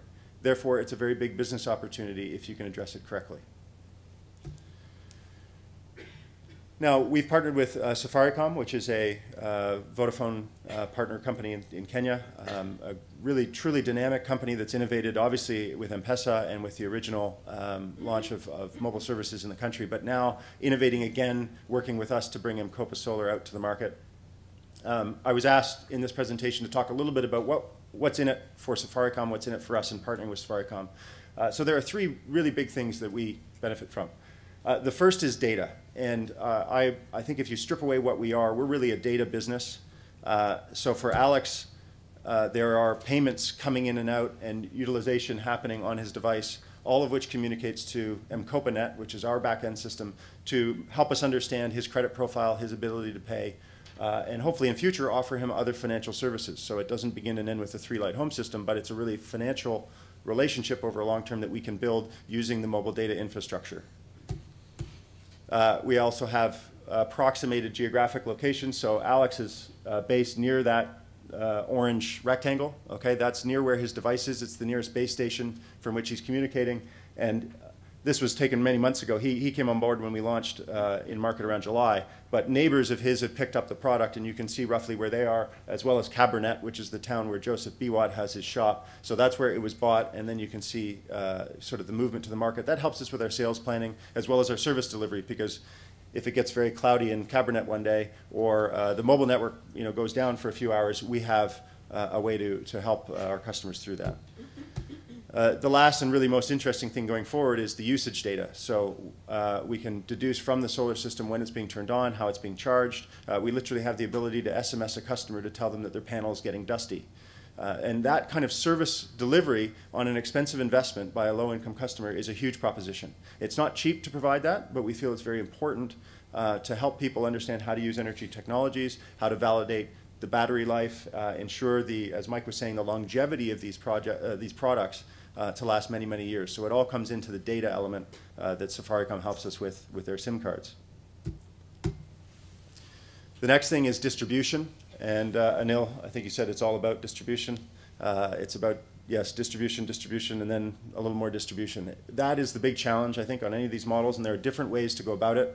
But ultimately, the rubber really hits the road, and you've got to be able to build the scale to service a large amount of customers and also make this type of business opportunity, I think, matter to the likes of Vodafone, who do have millions of accounts, and Bharti and others. So you can see here some photos of the distribution that we do with Safaricom, converting M-Pesa shops in different parts of the country to also sell M-Copa on top of their existing proposition. It sweetens the deal for the dealer because they can basically make more money doing very similar things. And then, as Mike said, the brand. To bring a credit product out into the market is much better done when you can do it under the wing of the biggest brand in the country, the brand that people trust, that they've had a financial relationship with, obviously through M-Pesa, but I'd even say with airtime. For our customers, the very first time they prepaid for anything that they didn't receive in hand, I buy a tomato, I get a tomato. I pay for a bus fare, I ride the bus. The first time a digital good was produced and sold was airtime. And so that credit relationship with Safaricom and the ability to pay in for something and know that you're going to get it back when you choose to use it is very important to us and very important to our customers. So you can see the way the co-branding is happening now in the market. There's one of our customers, and I would just end by saying we believe this can be a huge opportunity. It's going to take a lot of work, and we're still very early on. We're now at a pace of selling around 500 of these a week. But the market in Kenya is very similar to what Mike said in Uganda. We're talking about millions of households who use kerosene. In Kenya, the unelectrified population equals 6 million households. So to sell 500 of these a week is a drop in the ocean. And together with Safaricom, we hope to scale this very considerably over the next year. Thank you for your time. Jesse, so you very eloquently talked to the financials of this, the economics, the 65 cents per day for kerosene versus the 50 cent and you own it. Could you talk to the health issues that are related to this? Because those are fundamentally important in livelihoods and the competitiveness of countries. Definitely. And let me talk about the health issues actually from two ways. One is the obvious social benefit from reducing kerosene fumes in the household. Kerosene fumes pollute the environment, obviously, because they produce carbon. Secondly, they really harm people's eyesight and breathing. Respiratory illness is common from the amount of kerosene that's used up in the household. Thirdly, there's fire risk. So you'll meet people often in emerging markets who've had their, something burned because a kerosene candle turned over in the night. So those are three really big social problems, but they create a business opportunity, which is people want to buy something that's better. And they are spending a lot of money on kerosene. It's really crappy, it just sucks as an alternative. And so the motivation for people like Nathaniel here, Nathaniel ironically makes his money by selling charcoal for cook stoves, but at night he goes home to an LED light and a solar panel power system. So I think the social impact here is very, very big, both for the environment and for the health and safety of our customers, but it's driven by an economic desire to modernize, to improve, and to have much better technology. And what I love about Kenya, what I love about all of these presentations today is just the power of leapfrogging to go from a conventional business model to something very new very, very quickly. Thank you. Thank you very much, Jesse.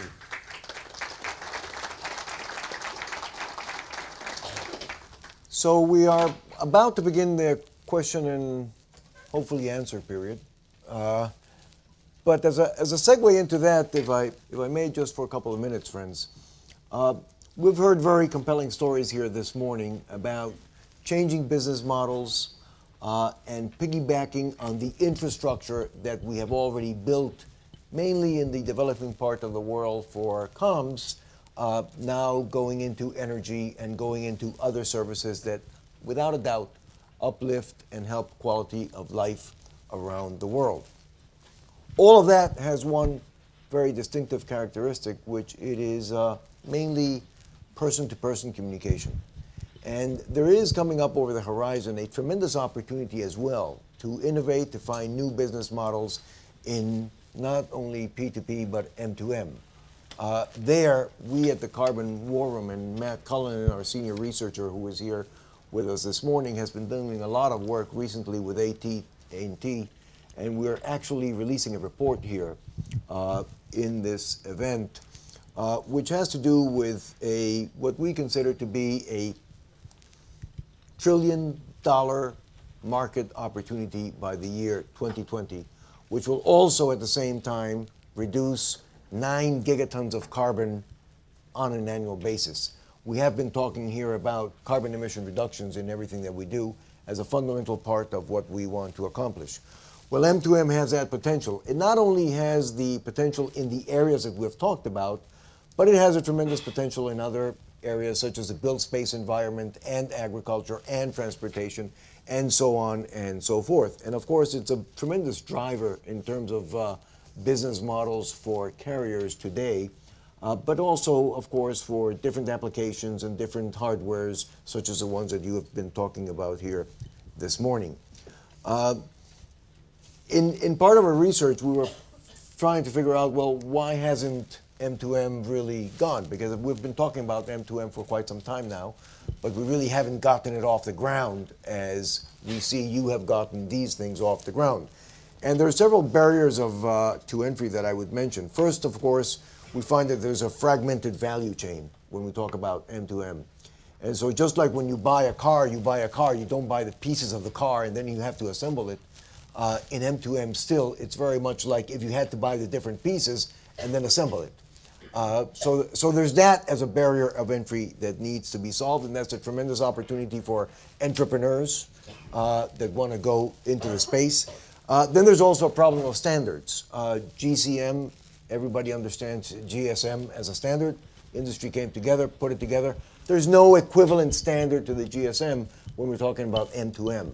And that is also something that needs to be developed if we are going to capture that entire range of different commercial possibilities as we move to M2M. And then there's a lack of performance data. So in one of your presentations here, the person was going to the machine and he could see how much credit he had left. I think it was yours. So when we talk about M2M, there is no way that so far we can understand if what we thought we were purchasing when we invested into M2M, we're getting as an actual payback. And that is something then that has to be worked on as well. But in spite of these challenges and barriers to developing this $1 trillion market opportunity, we believe that this is the time, it's ripe. One of the advantages on working on this area here is that we don't need very much government intervention, hopefully no government intervention at all. And then, of course, we also need to build the stakeholders and the communities of users that would come around different M2M applications to flesh this industry out and help realize the tremendous potential that it has, both from a business opportunity, but also from a carbon reduction opportunity. So I would invite you to visit our website at carbonwarroom.com, where you can download the report and also talk to Matt, who is here with us today. Let me open it up to your questions for our panelists, going back to what we have covered here this morning. And I would ask that when you address your question, you please hopefully point to the person on the panel that you would like to ask the question to. Otherwise, we'll see who takes it here. Yes, the gentleman right in the back. You have a microphone right there. Thank you. Following your format, my name is John Pfeiffer. My organization is Apollo Solar. And I provide the solutions to providing electricity for communities surrounding cell towers. My question for Mr. Rawat and also for you, Jose, is how do I get in touch with you so I can let you know what I have for you? DS? I think we have a website. You can actually log in. You can send out a mailer request. I have my CTO sitting here, technical team, constantly evaluating to see where we can bring some value. Sai, if you could just stand up and say hello, maybe. He's here. He's there in all these GSM meetings for the last 3 years, so you can get in touch. And also through our website, so that's accessible too, bhartiinfratel.com. Good. Yeah. Thank you. And in my case, JM Figueres at carbonwarroom.com, or you can grab me right when we finish this session. Thank you. Yes, sir. My name is İzzet Ertan. I'm from Avea, a mobile operator in Turkey. My question is to Mr. Griffin. Considering the energy consumption of the whole Vodafone group, what percentage of it comes from green energy? Do you have any figures or ideas? I'm asking this because Vodafone is a huge group, so the figures in Vodafone can be a good indicator for the whole industry. Yeah, good question. Approximately, I think it's around 16% of the energy that we buy is from grid green energy. In emerging markets, in terms of replacing solar with, replacing diesel with renewables, it's very low. Our key focus in those markets has been efficiency, so configuring our network so that we can get more from less, and so on. One thing we found doing some research in terms of green electricity that we'd buy from a green tariff is that in our developed markets it's not always possible due to the way the governments account for it to sort of zero rate for carbon, so to speak. So whilst there's a clear benefit globally for investing in these markets, green technology markets and companies that provide green tariff, from our point of view it's more expensive often, and from a sustainability point of view we can't, for communications point of view, we can't claim that as a carbon saving on our behalf. So it makes it quite a difficult decision sometimes. But certainly, that's one of the things why in emerging markets, why community power is for us an opportunity, because it gives us potentially another reason to go to renewables and swap out diesel. But we're a long way to go. Thank you. Right here in the back. Yep, thank you guys. So my name is Mehdi Kanouni from General Electric, the energy storage business. Anybody is welcome to visit our booth, 7D46 at any time. Coming back to the question, first it's a very an amazing topic, and it was really a fantastic discussion, so really I loved it. Thanks a lot. Questions, one for DS and Anil, one for Joe and Mike, and one comment to Jess if you don't mind. So the first one would be, you mentioned the tower sharing and you mentioned the 4 kilowatt. I would like to know what is the typical like throughput or rate that you do provide for like sharing to 4 or 5 different cell sites. The second one, Joe and Mike, really I love the business model. Well done. The question would be to the competition. How you address the competitive issues. For example, Mike, you worked with MTN. Now you will work with Vodafone on the same countries. How does it work in terms of rating and in terms of competition? And Jess, well done. I love your introduction when it comes to the BlackBerry and the Canadians. but really, it's a very good business model, and it was really an eye-opener. Thank you very much. DS. Thank you. 4 kilowatt, when I said, is the panel that we are normally deploying for a one operator outdoor base station site. That's something which we've optimized and realized at current price points. That's what makes sense, where we run a diesel generator for less than 4 hours on a non-electrified site, and the rest is powered through solar. Typical loads is between 1 to 2 kilowatt for per operator that's sharing a typical site. So that's how the requirement scales up. What OMC is doing is actually creating larger power plants. It's not a 4 kilowatt or a 2 kilowatt. I have space constraints on the sites that we've leased out, and that's why we try and optimize what is the optimum level that we invest on capex versus storage and alternate sources. So if there was larger space available, obviously you could look at solutions which are larger and could pretty much eliminate, at least for those sunny days, running a diesel generator even for those 2 to 3 hours that we run today. So I'll hand over to Anil probably to comment about the size that they're building on. Yeah, thanks, Diaz. Yeah, I'll just give you get a little technical here. Yeah, so we generate from a variety of sources, but from solar, we typically have a PV panel between 25 and 50 kilowatts, and we store roughly 100 kilowatt hours of energy in our plant, just to give you an idea. Good. Mike, would you care to take the question on how do you deal with the competitive angle? Sure, certainly. So it is to our tremendous advantage to have the operators actually courting us. It has taken quite some time to actually come around to the situation where we're not only operating in one country with one operator, but now expanding. We were very selective in choosing our markets. Initially, doing some analysis looking at the highest mobile penetration rates to then the lowest electrification rates, and that drew us towards Africa, as Chris had said in his presentation, that Africa is really the largest growing mobile market, but yet the power infrastructure is not there. The traditional infrastructure is just so cumbersome, so expensive to expand. And so in selecting Uganda as our first market, we chose MTN because they're the market leader.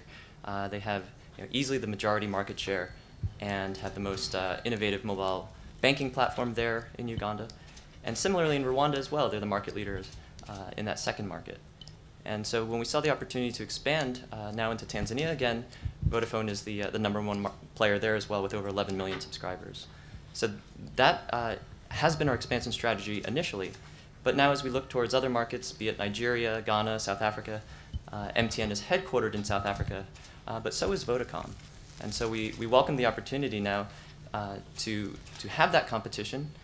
And it launched exclusively at first. It was really taking energy and looking to the mobile industry for inspiration. So when Apple introduced the iPhone, it was exclusive with one carrier, typically AT&T in the United States, perhaps it was Vodafone in the UK, exclusive as they were building the market, investing in the infrastructure but also the marketing. But now as the product becomes more widely adopted, we could also go non-exclusive and provide power to all the operators. Good, thank you. Next question? Right here. And then there's a lady in the back also. Name is Charles Buckley. The question, I'll pick up on the previous question about competitivity and barriers to entry.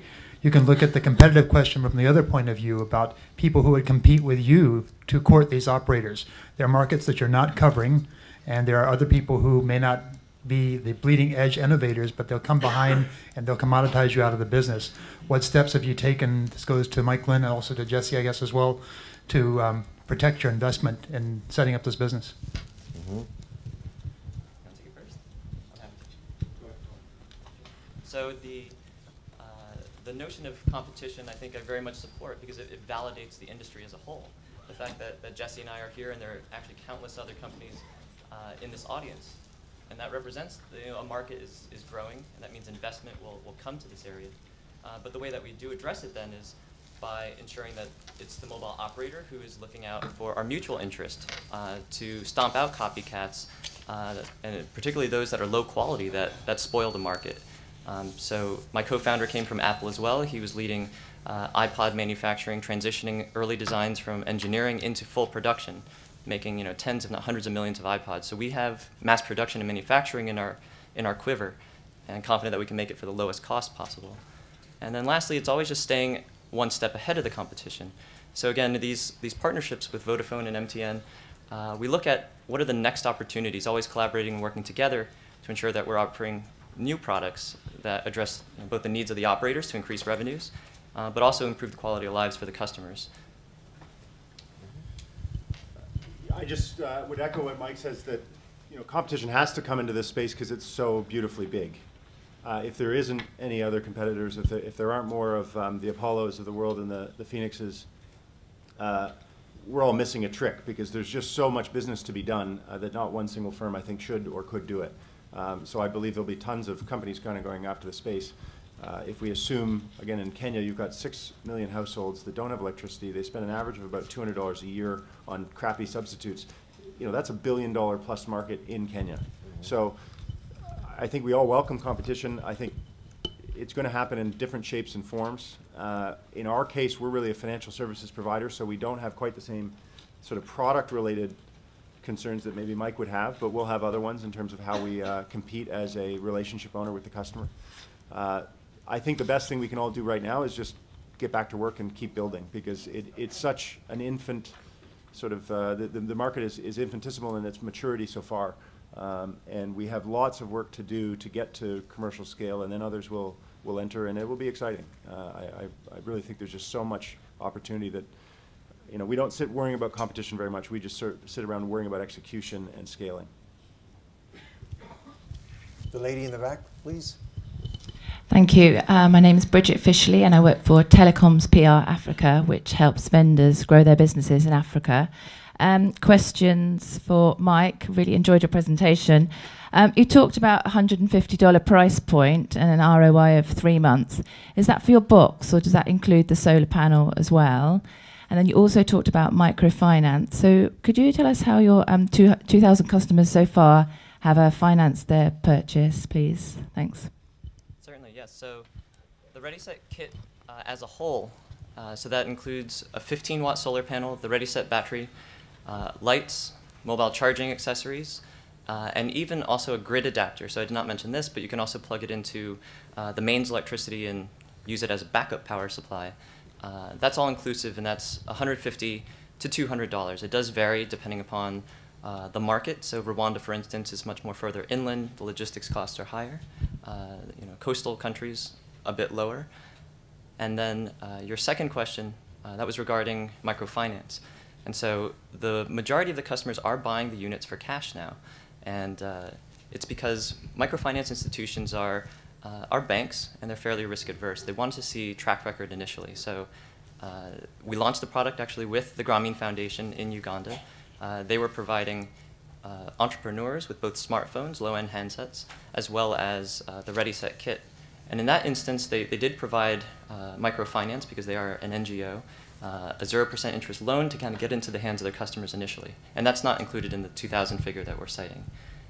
Those customers, about 900 or so now, have taken these units and used them for over 18 months, and it's that track record that can now inspire both cash sales, as well as with those cash sales, the microfinance agency understanding the utilization, the history, the payback, and now we'll soon be announcing microfinance products in conjunction with our mobile operator partners. Thank you. Right here, please, and then we'll come to the front.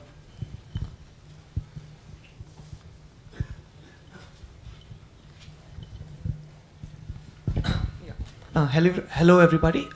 My name is Arjun, and I'm from Aalto University in Finland. So I have a sort of question. I think it's mainly directed towards Mike and Anil. The entire this discussion has been overall about developing countries. I'm just curious as to, do you guys even think about developed countries? Do you see any advantages to what already exists? Somehow whatever your products are there, in any way could they be directed towards developed countries? No, they have their own set of problems, and they're all too big to be solved. Go ahead, Mike and Anil. Yes, certainly. We have just actually launched the product in the United States. It's for a very different application, but surprisingly similar at times as well. So Hurricane Sandy, for instance, came through the east coast of the US, knocking out power for many days. My mother was without power for over 2 weeks. And so how did these individuals charge their phones? So an emergency preparedness market exists, as well as one for leisure, for camping, hiking, that kind of situation.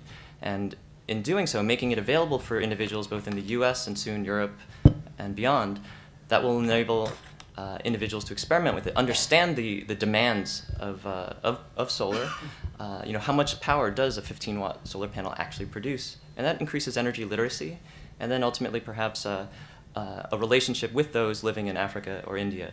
Because struggling to charge your mobile phone, it was really that first time when Hurricane Sandy wiped out all the power in New York that people finally understand what it means to live without energy. Yep. I can add a few words to that. Yeah, so OMC's business model is geared towards the opportunity in developing markets. There is no power in developing markets. These are very large markets. We are in India, in one state in India, in Uttar Pradesh. The population is about 200 million people there. And if that was a country, it would be the 5th largest country in the world. Once we're done with those 200, which will take a few more months, then of course we'll immediately shift focus to Finland. I think that's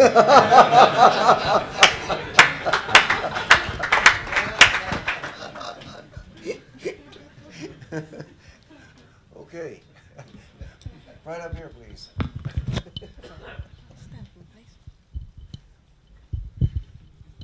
Good morning. My name is Mike Melnick, and I work for Global Village Energy Partnership, which is an NGO that develops businesses and small entrepreneurs in markets for energy. A question for Mike, Jesse, and Anil.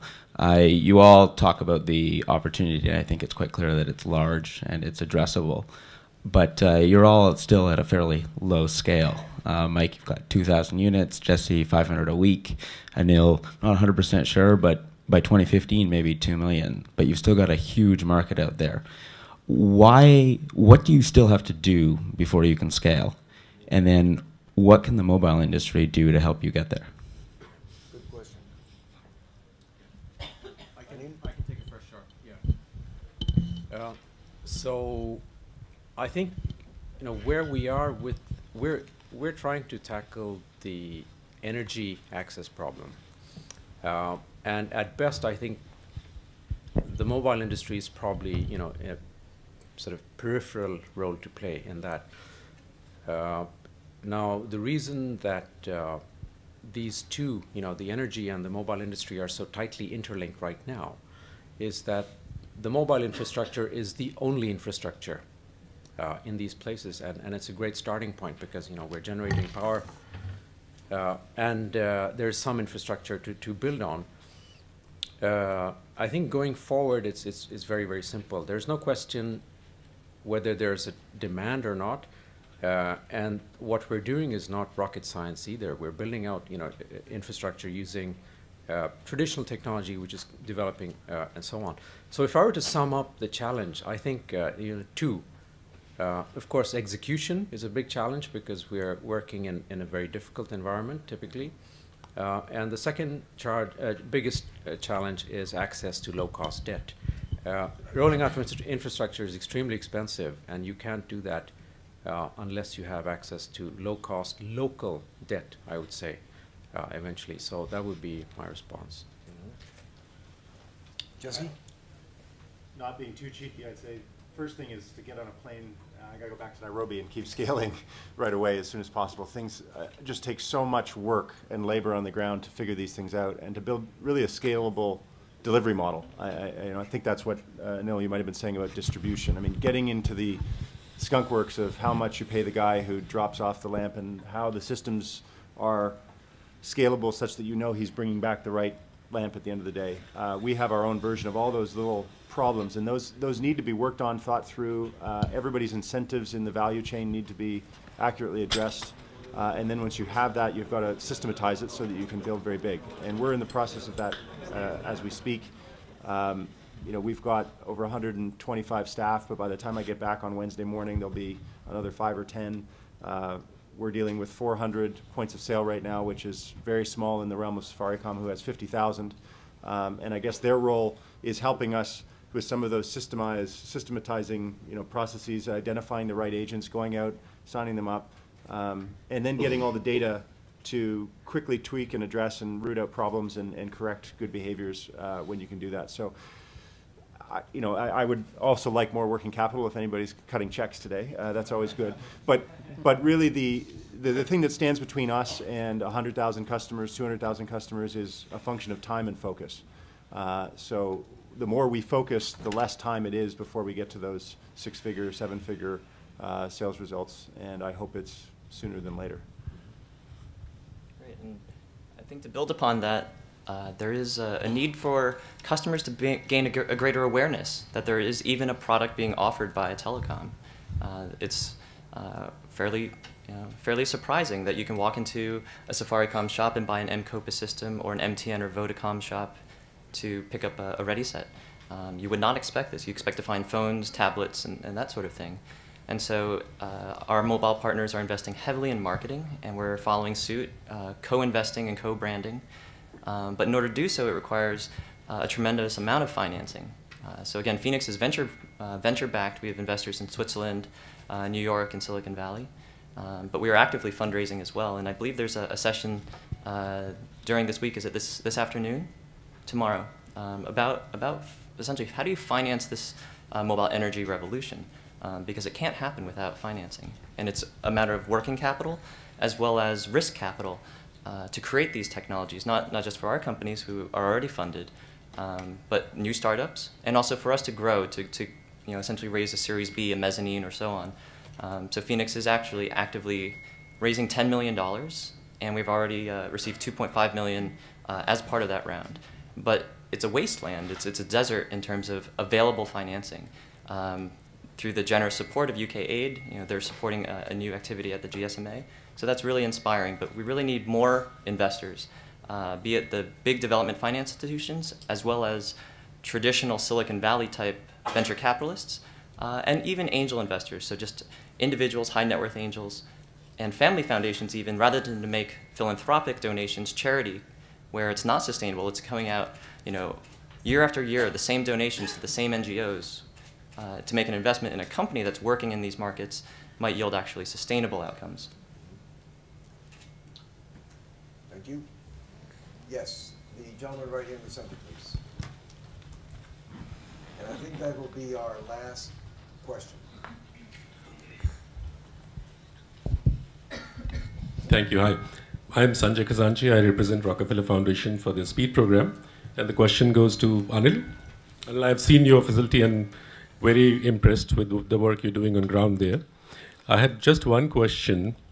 As regards scaling up, when you scale up eventually to reach this 200 million people, you talked about cutting the cord. Don't you think eventually for scaling up it would be a better plan to put microgrids so that the distribution challenge of managing these devices all across, how do you see handling that?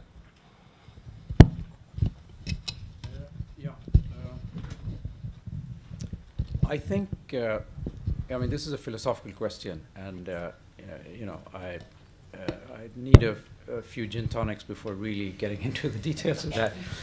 But I'll give you 30. Yes, that's right. It's happy hour. I'm going to hang on for a few more hours. I think the answer to that actually is quite simple. When the energy needs of the consumer are moderate, which you can meet with a battery box or a power box as we have, or Ready Set and devices like that, then I think yes, we can work without microgrids. Microgrids are expensive. They're regulated. It will take time, energy. You need rights of way. You need to the whole new set of challenges you have. And we can provide energy today. And the impact is today. The kids are doing their homework today, and so on and so forth. But in the long term, when the energy needs of the household go beyond what a battery can provide, we have to go down a microgrid avenue. And we will do that. Yeah.